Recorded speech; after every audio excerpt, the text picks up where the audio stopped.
¿Cómo contar la historia de Europa?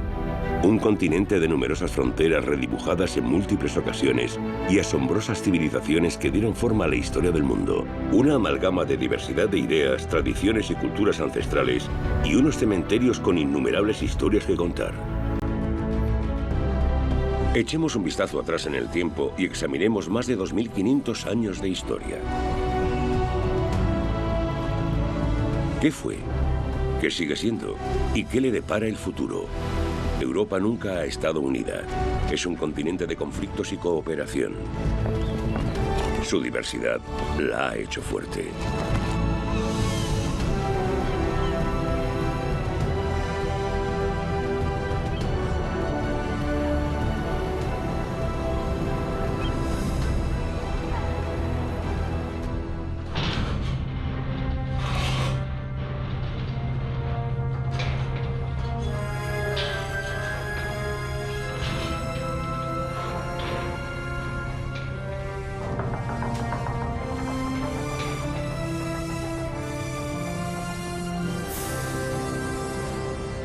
El Sol, que la Tierra gira en torno a él y no a la inversa, es sabido por todos hoy.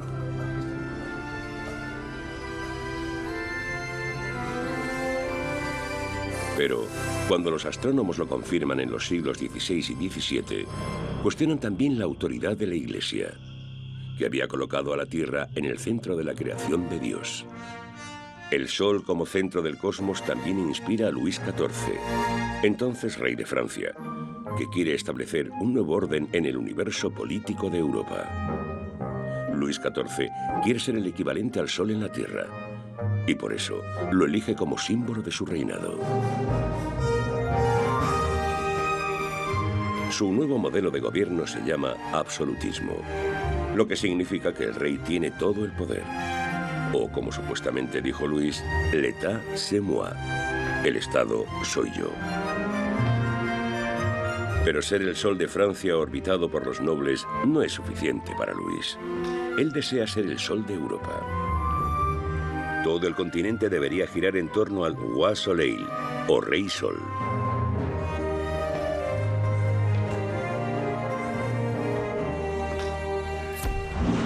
Para lograr su objetivo, Luis libra guerras en todo el continente. La Europa del siglo XVII es propiedad privada de familias nobles. Por un lado, el absolutismo lo separa. Y por el otro, ese se convierte en el ideal por el que todos luchan. Todo el mundo quiere ser como el Rey Sol francés. Luis muestra el camino y da ejemplo, sobre todo con su palacio. El Palacio de Versalles, al suroeste de París, está en ese momento a menos de un día de viaje. Con una superficie de más de 800 hectáreas, el palacio y sus jardines siguen siendo considerados el mayor dominio real del mundo. En su día, 10.000 personas vivían en Versalles. Ahora, más de 7 millones de turistas se maravillan con el palacio cada año, venerando el esplendor de la antigua corte francesa.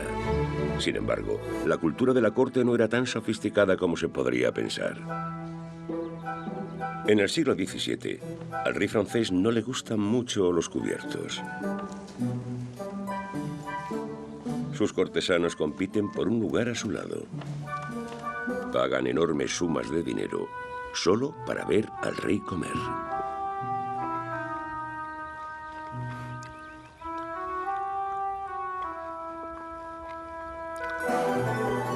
Tan extraña puesta en escena tiene un solo propósito: demostrar la absoluta superioridad de Luis.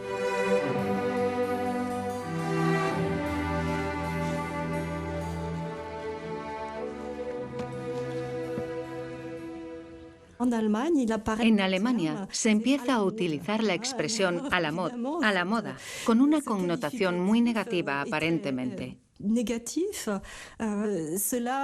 Hacía referencia a la naturaleza cambiante de la vida de la corte, donde podías gozar del favor real un día y caer en desgracia al día siguiente. Este era tema de discusión en Alemania y se consideró que reflejaba la influencia negativa y peligrosa de la vida en la corte, esa existencia ilusoria cultivada en la corte francesa. A pesar de su rivalidad en los siglos XVII y XVIII, los monarcas y príncipes europeos comparten el mismo gusto. Empezando de nuevo por Versalles, un nuevo estilo de arte no tarda en conquistar el continente: el barroco.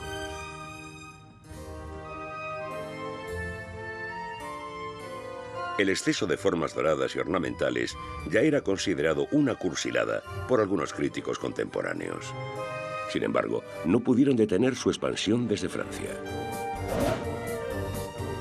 En el siglo XVII, gobernantes de toda Europa miran a Versalles con envidia. Ellos también quieren poder absoluto y un palacio similar. Por eso comienzan a construir sus propias versiones de Versalles, desde España hasta Suecia, pasando por Bélgica o Rusia.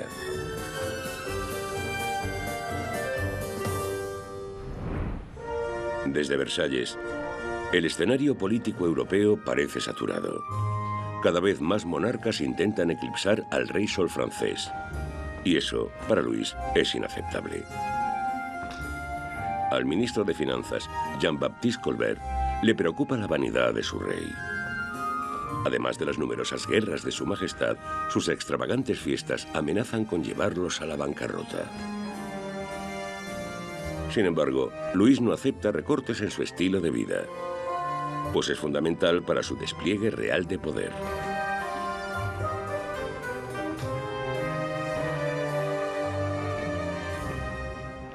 Luis XIV desempeña un ambiguo papel para Europa, tanto positivo como negativo. De manera positiva, establece el nuevo modelo de Versalles. De repente, toda Europa quiere imitarlo. Todos quieren hablar francés e imitar la cultura francesa. Pero, por otro lado, Luis XIV altera también el equilibrio político de Europa. Cruza fronteras, declara guerras y anexiona países. Casi se tiene la sensación de que la noción de Europa se forma contra Luis y de que el concepto de Europa es visto como una forma de defender el equilibrio político contra alguien que está acumulando demasiado poder. El pensamiento libre es otro contrapeso importante al poder. La era del absolutismo no solo es testigo de la construcción de palacios barrocos, sino también de nuevas facultades de filosofía en las universidades europeas, como la Sorbona de París.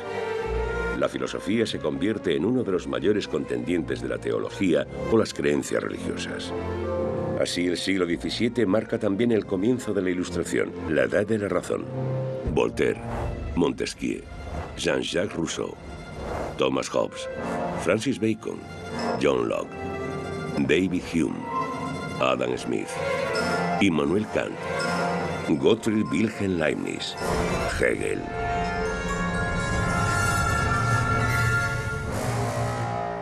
Los siglos XVII y XVIII engendraron algunas de las mentes más brillantes de la historia europea. Sus ideas y curiosidad inspiran numerosos descubrimientos científicos.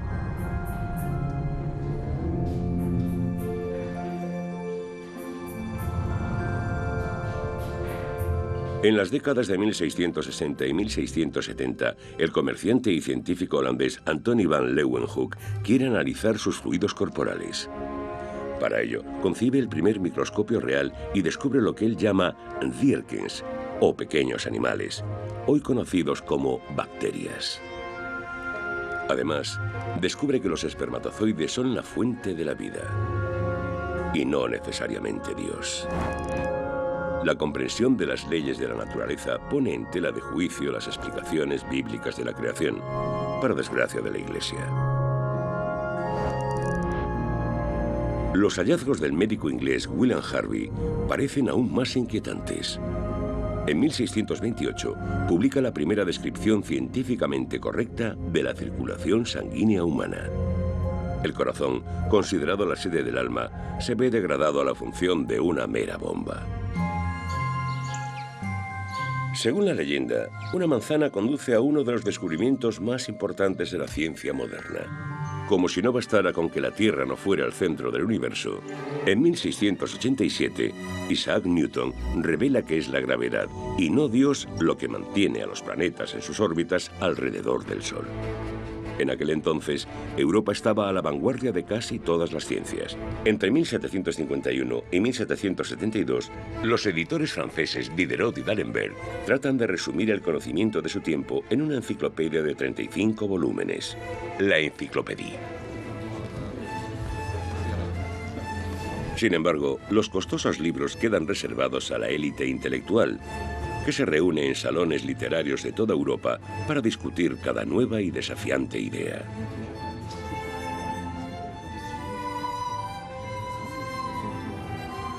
Aunque la Encyclopédie se ocupa principalmente de cuestiones científicas, contiene también artículos que cuestionan la aristocracia y el clero, antiguos poderes del antiguo régimen.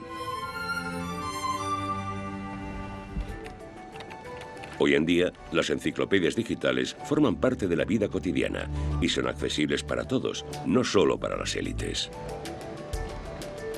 Plataformas como Wikipedia invitan a sus usuarios a reunir conocimientos de todo el mundo. Sus más de 35 millones de artículos digitales nunca podrían caber en los 35 volúmenes de la enciclopedia análoga del siglo XVIII. Esta es, por así decirlo, la ilustración del siglo XXI.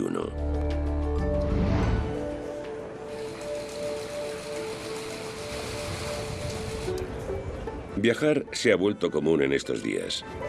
Cada año, miles de estudiantes participan en el programa europeo de intercambio Erasmus, bautizado así en honor al humanista renacentista holandés Erasmo de Rotterdam. Se marchan al extranjero para realizar sus prácticas o asistir a la universidad. Sin embargo, algo similar ya existía en el siglo XVIII, el llamado Grand Tour.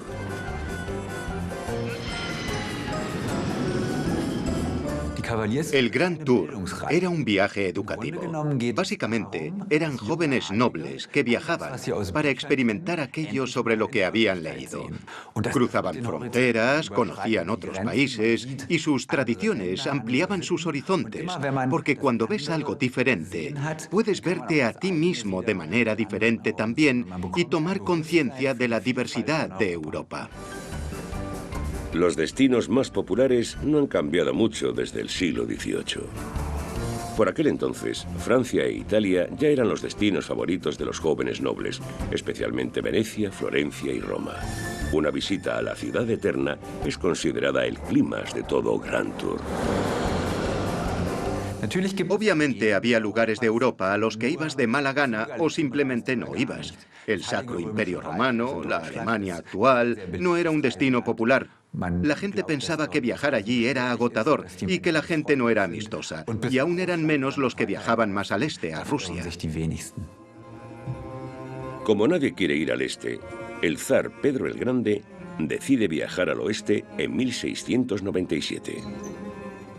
Aunque gobierna el mayor imperio del mundo en términos de riqueza económica y progreso técnico, Rusia es entonces uno de los países más atrasados de Europa. El zar quiere cambiar esto estudiando los países más avanzados de Europa occidental. Quiere viajar de incógnito, lo cual resulta difícil. A Pedro el Grande lo siguen más de 300 personas de su corte. En estas circunstancias es imposible mantener el anonimato. Sin embargo, el zar y su gran embajada son bienvenidos en casi todas partes. A cambio, muchos países esperan ganar acceso a Rusia y su mercado. El zar aprende sobre cañones de los prusianos y sobre construcción naval de los holandeses, mientras que los ingleses lo introducen al mundo financiero. Pedro el Grande viaja por Europa durante 18 meses, absorbiendo y aprendiendo todo lo que puede de los europeos occidentales. De vuelta en Rusia, el zar se propone modernizar su país, siguiendo el ejemplo de Europa occidental, y comienza adaptando la apariencia de su pueblo. con efecto inmediato, deben vestirse de forma occidental.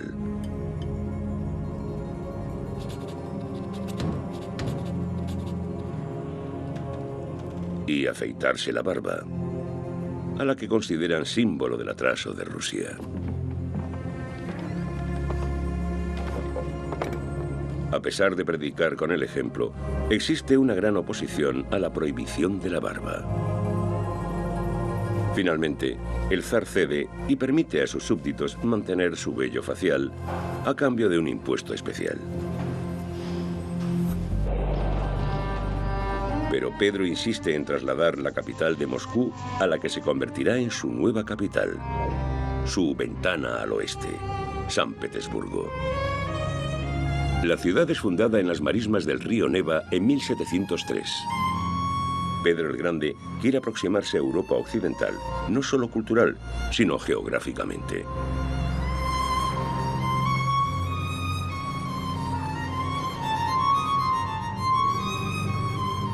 La construcción de su nueva capital es toda una empresa europea conjunta. En ella participan arquitectos, ingenieros y artesanos de todo el continente. Por ende, San Petersburgo es un testimonio de la transferencia de conocimientos de Europa occidental a Europa oriental. Una demostración de fuerza, pero también una letal tarea. Se estima que decenas de miles de hombres perdieron la vida durante su construcción. Los anhelos europeos del zar no se ven minados a pesar del coste. Al menos dará a su pueblo una de las ciudades más bellas del mundo.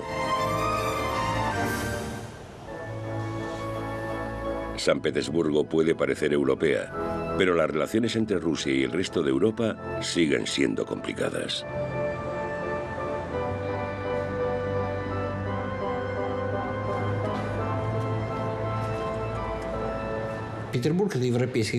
San Petersburgo es una ciudad europea y como ciudadano suyo que soy europeo, sin lugar a dudas. Pero al mismo tiempo soy ruso. Ser europeo no te impide ser ruso y ser ruso no te impide ser europeo. Esa es mi opinión.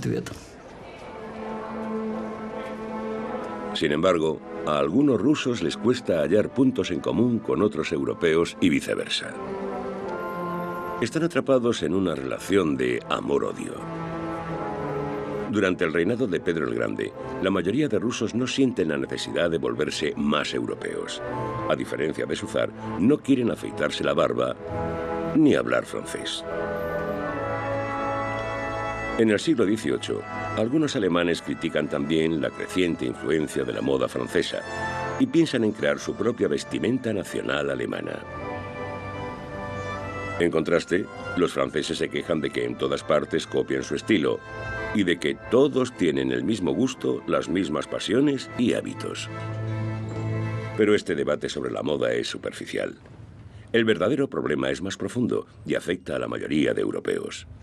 Mientras sus monarcas luchan por el poder absoluto, ellos no tienen nada que decir. Por eso, cada vez más filósofos del siglo XVIII reclaman un despotismo ilustrado. Pensadores como Voltaire y Montesquieu cuestionan el antiguo régimen de la nobleza y el clero. Al exigir la separación de Iglesia y Estado, así como la distribución del poder, sientan las bases de la democracia moderna. Las ideas publicadas en El contrato social de Jean-Jacques Rousseau en 1762 son aún más radicales. Se exige que cada nación sea gobernada por la voluntad general del pueblo. En otras palabras, quiere sustituir el absolutismo por repúblicas.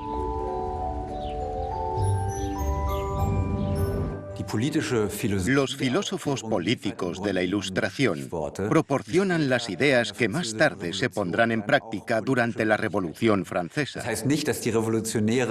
Esto no quiere decir que los revolucionarios franceses irrumpieran en la Bastilla con libros bajo el brazo. Sin embargo, las ideas de la soberanía del pueblo, de la nación, de las elecciones y de la participación política las tomaron los revolucionarios de los filósofos de la Ilustración. Es posible que no hubieran leído a Rousseau, pero conocían sus ideas clave. Hoy en día, los filósofos franceses reciben el reconocimiento que merecen. Al fin y al cabo, la democracia europea moderna se basa en sus ideas. Para honrarlos, sus restos son trasladados al Panteón de París, el Salón de la Fama francés. Pero en la Europa absolutista del siglo XVIII no son tan elogiados. En aquel entonces, los dirigentes europeos se negaban a ver que el sol del absolutismo se ponía lentamente. El contrato social de Rousseau es prohibido y su autor perseguido. No estaban preparados para sus ideas todavía. Mientras tanto, la competencia entre absolutistas destroza el continente. En 1756 llevan a Europa a una catastrófica contienda, la Guerra de los 7 Años. Una batalla desencadenada por la vanidad de las familias nobles que luchan por su hegemonía en Europa y en el mundo. Lo que comenzó como una guerra entre el rey Federico el Grande de Prusia y la emperatriz María Teresa de Austria, pronto se convirtió en un conflicto global. Primero, convierten Europa en un campo de batalla. Y luego el mundo entero, cuando la guerra se extiende a sus colonias.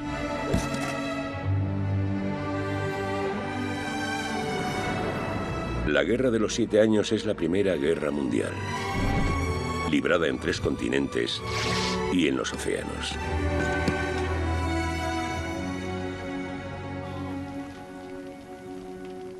Pero también marca el principio del fin de las antiguas dinastías europeas. Pronto, el pueblo reclamaría el poder.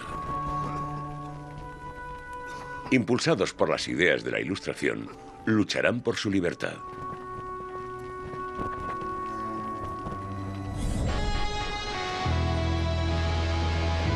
La Estatua de la Libertad simboliza los valores sobre los que se construyeron tanto la Norteamérica moderna como Europa. Esta representa a Libertas, diosa romana de la libertad.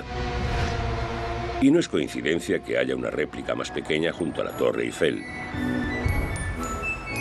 Al igual que la original en Nueva York fue un presente de Francia a Estados Unidos, su hermana pequeña en París fue un regalo estadounidense para los franceses. Ambas fueron erigidas a finales del siglo XIX para recordar a las dos naciones su lucha común por la libertad.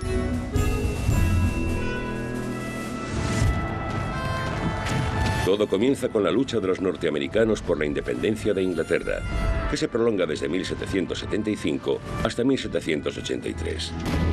Los estadounidenses no solo luchan contra los ingleses, sino también por su libertad. En el curso de la Guerra de Independencia, no son los europeos, sino los americanos quienes primero implementan las ideas de la Ilustración. El dinero es una de las causas de la lucha. Mientras Inglaterra se enfrenta a la bancarrota después de la Guerra de los 7 Años, a sus colonias norteamericanas les va bien. Por eso el rey Jorge III y el Parlamento británico aumentan los impuestos, entre otras cosas, sobre el té. Pero este impuesto sobre el té en particular resulta muy impopular entre los colonos americanos. No están dispuestos a financiar un gobierno en la lejana Gran Bretaña. De modo que en 1773 suben a bordo de los barcos ingleses en el puerto de Boston y arrojan la carga de té al océano. El motín del té se convierte en el detonante de la Guerra de Independencia.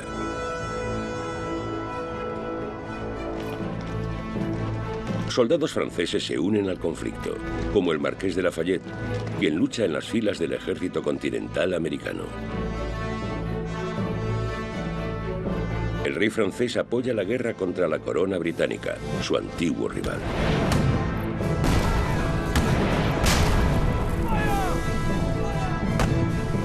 Para los colonos americanos, su ayuda es crucial contra sus gobernantes coloniales.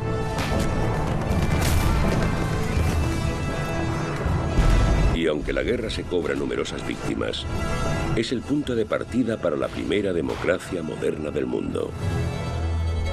Para una vida libre.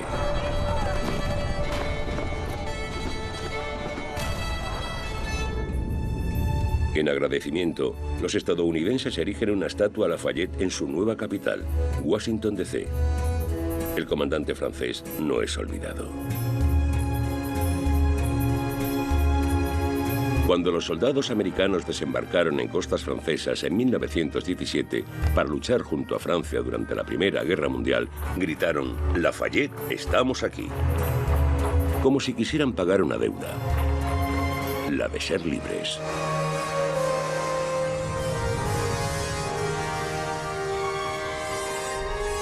El espíritu de la libertad se extiende de América a Europa.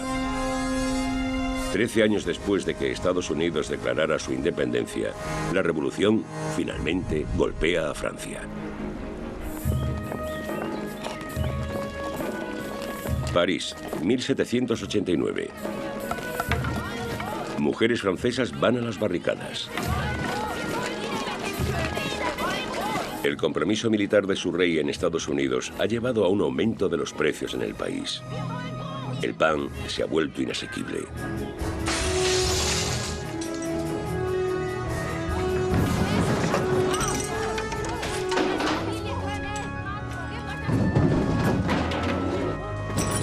Los soldados del rey deben sofocar el motín, pero no lo hacen.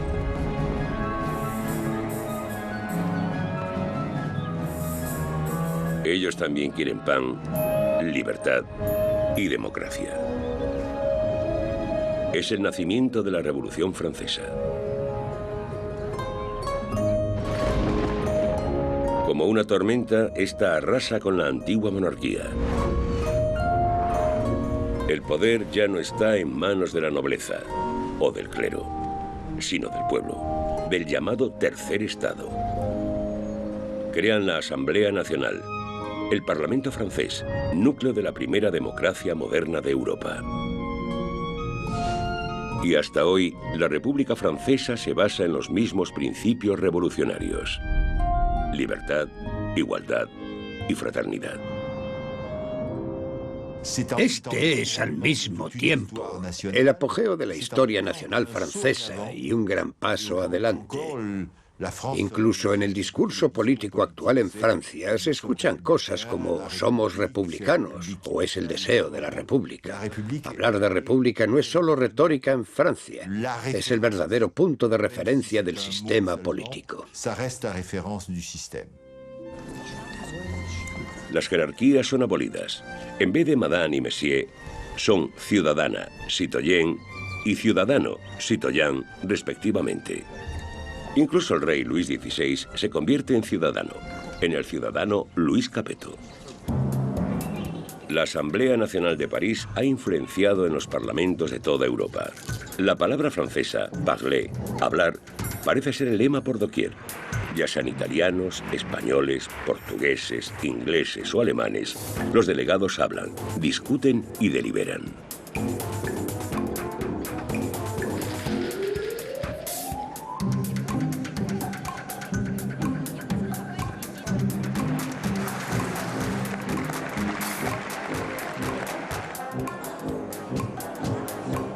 Incluso las designaciones políticas de izquierda y derecha provienen del primer Parlamento francés, donde los representantes más revolucionarios se sentaban a la izquierda y los más conservadores a la derecha.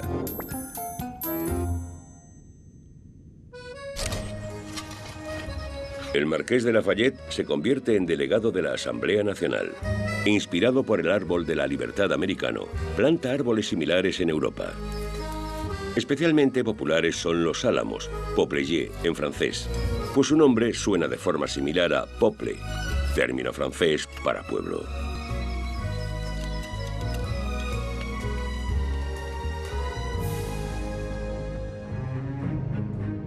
Los árboles de la libertad se acaban convirtiendo en símbolo de la República Francesa.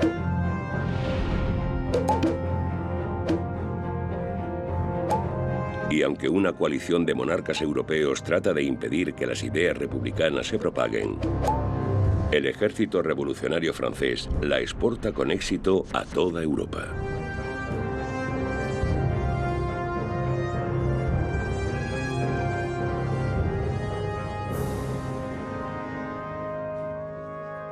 Pero antes, la Asamblea Nacional Francesa aprueba leyes revolucionarias. En agosto de 1789, el marqués de Lafayette de nuevo da un paso al frente. Inspirándose en la Carta de Derechos estadounidense, propone una declaración francesa de derechos humanos. Su Declaración de los Derechos del Hombre y del Ciudadano cambiará fundamentalmente la historia.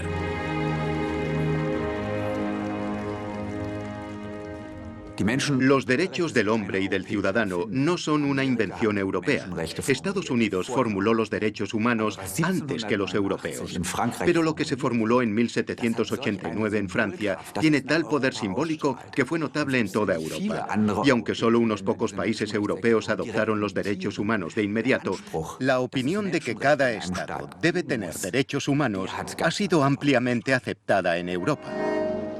En 1950, tras los horrores de la Segunda Guerra Mundial, el respeto a los derechos humanos se convierte en la piedra angular de la Europa liberal. Para recordar a las naciones europeas sus responsabilidades, se crea un Tribunal de Justicia Conjunto, el Tribunal Europeo de Derechos Humanos de Estrasburgo, que en la actualidad vela por los derechos de 800 millones de ciudadanos europeos.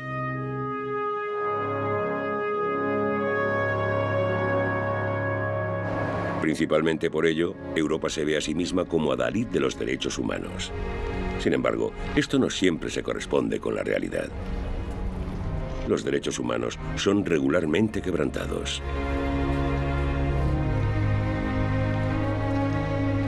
Descubrir y combatir las violaciones de los derechos humanos ha sido el objetivo de Amnistía Internacional desde su fundación en Londres en 1961. El 10 de septiembre de 2001 fue la fecha más importante para la protección de los derechos en Europa.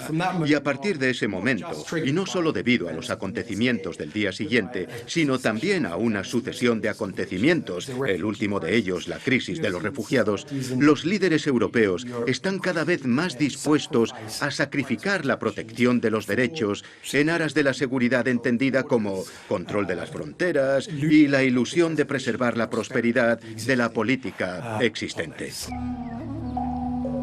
Muchas cosas han cambiado desde el 11 de septiembre y el inicio de la guerra contra el terrorismo. La violación de los derechos humanos no solo es cada vez más frecuente en su lugar de origen, Estados Unidos o por los americanos.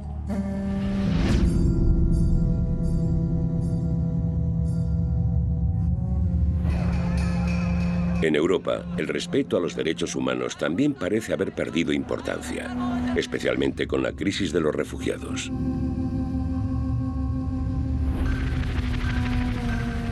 Los europeos y sus gobiernos se debaten entre el deseo de libertad y la demanda de seguridad.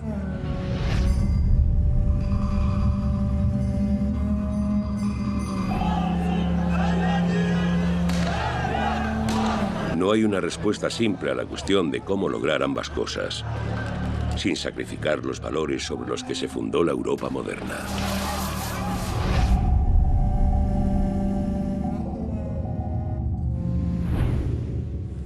Dar a los derechos ese papel de pegamento social que permita proporcionar a la gente una plataforma donde convivir con respeto y tolerancia es un trabajo constante. Y algo en lo que líderes y sociedades tienen que invertir persistentemente, y quizás no lo estemos haciendo con el mismo vigor que antes. En la época de la Revolución Francesa, los derechos humanos solo se aplican a los hombres. Sin embargo, en 1791, la feminista francesa Olympe de Gouges se propone cambiar eso, pidiendo a la Asamblea Nacional que apruebe su Declaración de los Derechos de la Mujer y de la Ciudadana. Pero para los delegados masculinos, aquello ya era demasiado revolucionario. No fue hasta principios del siglo XX, más de 100 años después, cuando las mujeres reciben algo que hoy damos por sentado: el derecho al voto. Y aún mejor, poder ser votadas. Como Margaret Thatcher, la primera mujer elegida primera ministra de Gran Bretaña en 1979. O Angela Merkel, primera mujer convertida en canciller alemana en 2005.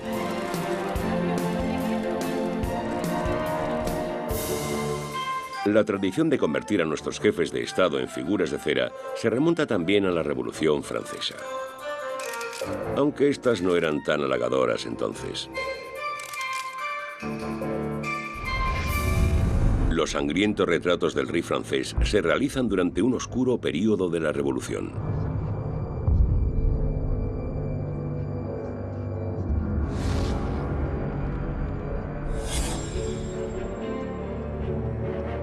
Su creadora es una mujer llamada Marie Tussaud.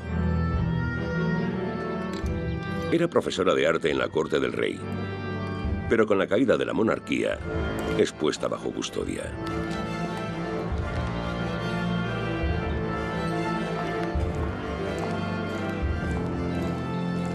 Entre 1793 y 1794 reina el terror en Francia.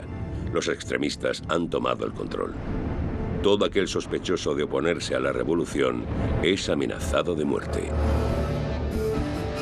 La Asamblea Nacional había democratizado la pena de muerte. La gente común acababa colgada, dislocada en la rueda o descuartizada, mientras que la decapitación se reservaba para la aristocracia, pues era rápida e indolora.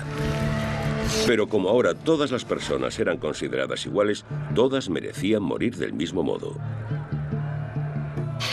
Y para que las ejecuciones fueran más rápidas y por tanto más humanas, se inventa una máquina de matar, la guillotina. Se utilizará con miles de ciudadanos franceses, incluida la familia real. Lamentablemente, cuando Luis XVI es decapitado el 21 de enero de 1793, el mecanismo no funciona correctamente. Supuestamente por el grueso cuello del rey.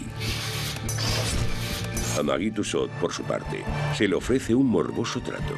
Si creaba moldes de cera de las cabezas de la familia real, mantendría la suya sobre sus hombros. Esta accede y más tarde acaba montando un negocio con la cabeza del fallecido rey. Tras emigrar a Londres en 1802, abre su famoso Museo de Cera. Inicialmente, su éxito se basa en su Cámara de los Horrores, en la que se incluían las cabezas de la familia real. Ahora, estas permanecen en el sótano. El público prefiere ahora una bonita foto de familia con la realeza británica.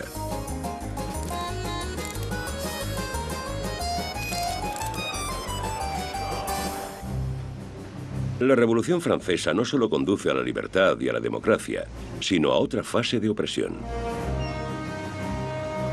El general Napoleón Bonaparte, natural de Córcega, quiere restablecer el orden en Francia y en Europa.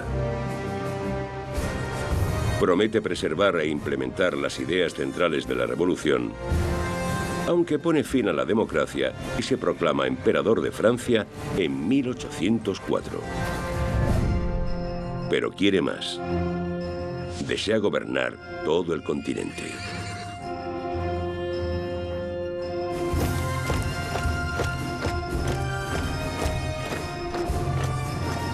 Napoleón tiene su propia visión imperial de la revolución y de Europa.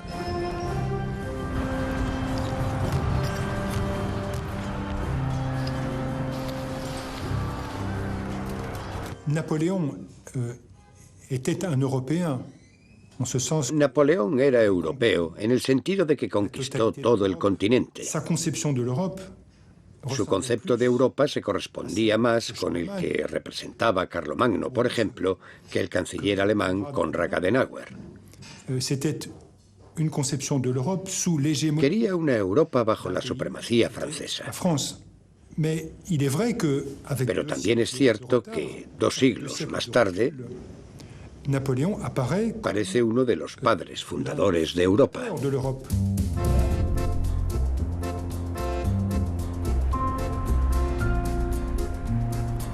Napoleón une Europa con la fuerza,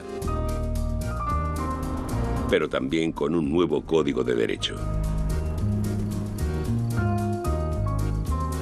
El emperador francés mantiene su promesa.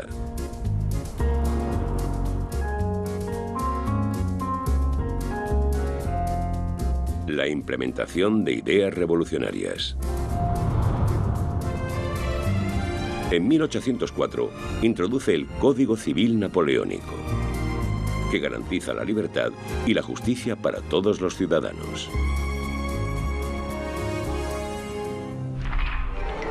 Napoleón se ve a sí mismo no solo como un conquistador, sino como un libertador.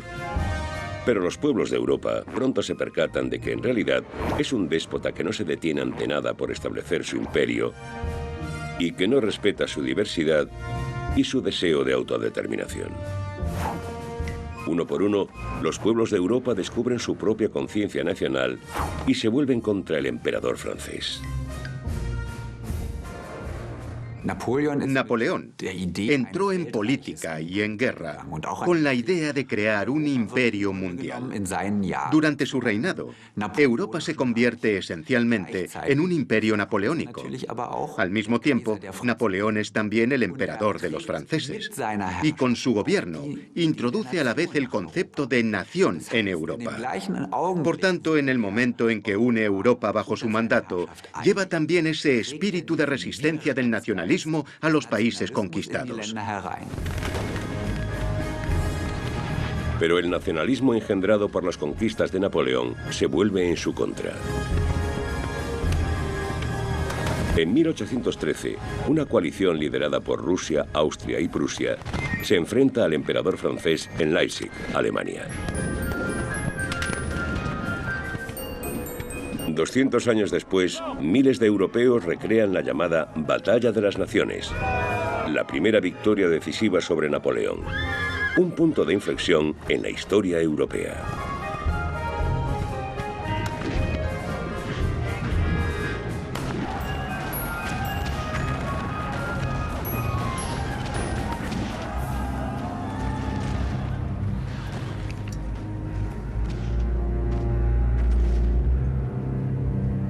Después de que el emperador francés fuera finalmente derrotado, este es exiliado forzosamente a la isla de Santa Elena, dejando a Europa con una ambigua herencia.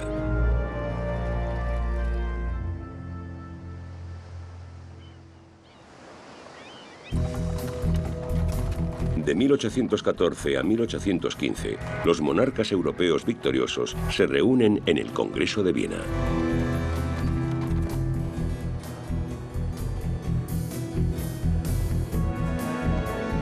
Se unen para restablecer el orden en el continente y su poder.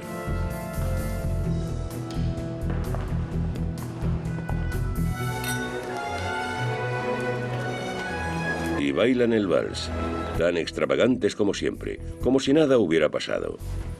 Sin embargo, las verdaderas decisiones no se toman en el salón de baile, sino a puerta cerrada. Las amantes de los poderosos se encargan de entretenerlos, pero también de buscar secretos. La diplomacia es un juego de espías en la época. El Congreso baila, pero es un baile de poder.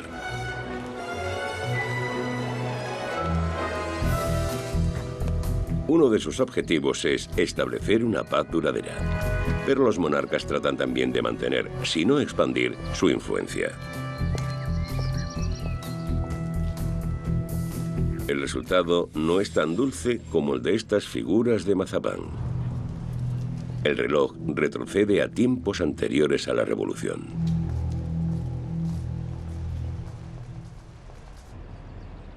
Políticamente, Viena podía ser reaccionaria entonces, pero musicalmente es revolucionaria. Los compositores de la llamada Primera Escuela de Viena aún gozan de fama hoy. Wolfgang Amadeus Mozart, Joseph Haydn y Ludwig van Beethoven. Los tres están asociados a composiciones musicales repletas de emociones. Pero la música de Beethoven, sobre todo, tiene también un mensaje político.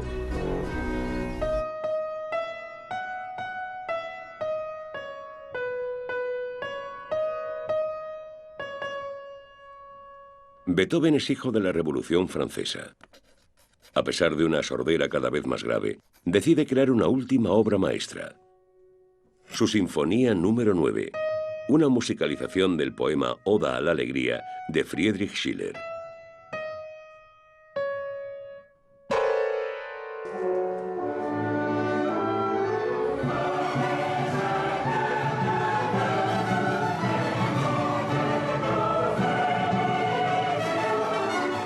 Hoy es una de las sinfonías más tocadas del mundo. Desde Kinshasa, en el Congo, o Nuremberg, en Alemania, hasta Rusia o China. Desde 1985 es el himno oficial de la Unión Europea. En Osaka, Japón, es interpretada por 10.000 aficionados cada año. El mensaje de la novena sinfonía de Beethoven es captado universalmente.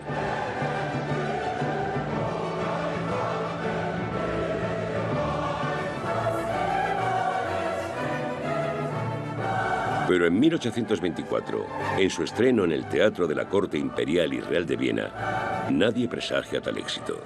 A fin de cuentas, la Sinfonía de Beethoven era la versión musical de la Revolución Francesa con una evocadora afirmación: todos los hombres serán hermanos.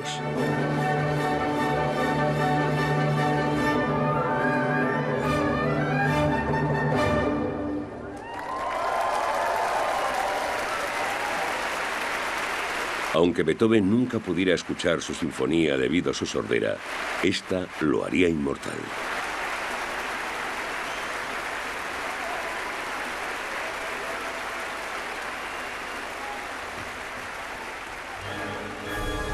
En Bruselas, la música llega a comenzar una revolución en 1830. En ese momento, en el Teatro Real de la Moneda, se representaba La Muda de Portici, una ópera sobre una revuelta contra un opresor.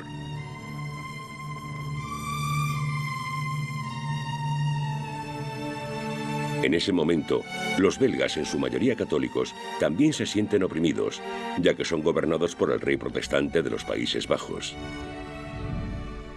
Cuando en el escenario claman venganza con un hacha en la mano, el público salta de sus sillas y se echa a la calle. Es el comienzo de la Revolución belga, que finalmente conduce a la independencia de Bélgica de los Países Bajos.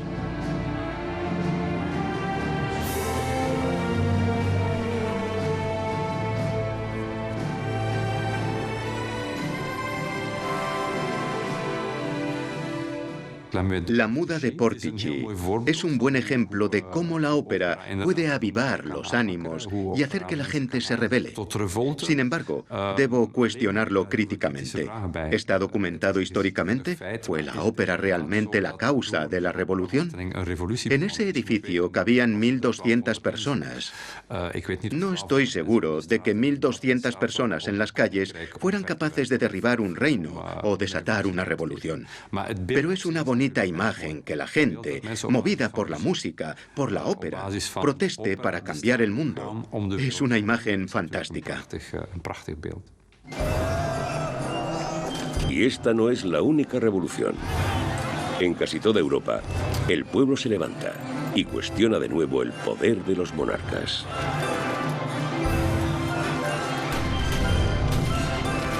Su lucha por la libertad culmina en las revoluciones de 1848, en la llamada Primavera de los Pueblos. El período de las revoluciones de 1848 es uno de los más hermosos de la historia europea y también de los más tristes. En aquel entonces surge la idea de la llamada Europa de las Naciones o el gran sueño de las naciones. Esto significa que las naciones se emancipan y forman nuevos gobiernos. Se conciben de inmediato como parte de una comunidad más allá de Europa basada en valores comunes, en la libertad, la democracia y la tolerancia. Esta época sería descrita más tarde como Primavera de los Pueblos, y la primavera es una bella estación.